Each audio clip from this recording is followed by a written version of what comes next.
for your toilet and shut the water off. Next, we're going to uninstall the toilet seat on your toilet, unscrew the bolts,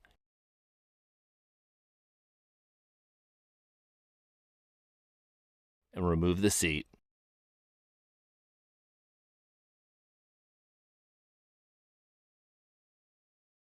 Disconnect the supply line for the toilet. You might need a wrench to get it started. After that, you can use your hands to loosen it all the way. Here's our T washlet connector. We want this to be just a little more than hand tight right on the fill valve. Make sure not to cross thread it. Then install our top mount Toto hardware. I like to push these in with the screws. Makes them go in a little easier.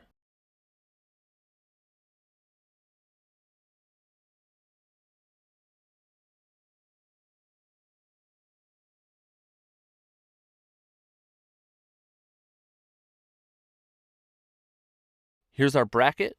It's clearly labeled front and back. Pretty hard to mess up.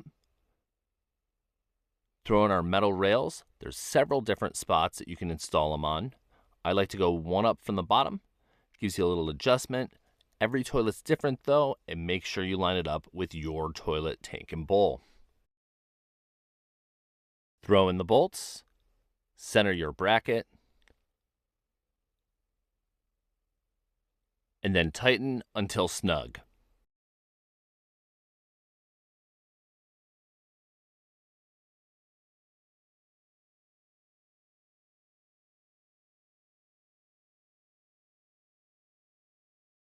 Once it's snug, we'll be able to install the washlet.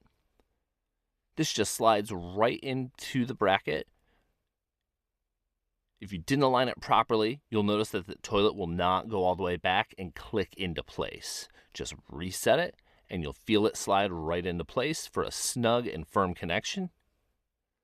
Now we'll install the water supply to the washlet, right to our washlet T. Just a little more than hand tight. Make sure not to cross thread it.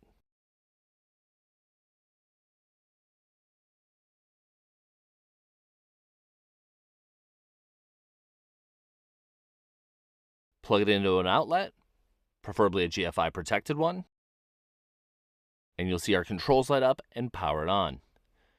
The water won't turn onto the washlet unless you're sitting on the seat.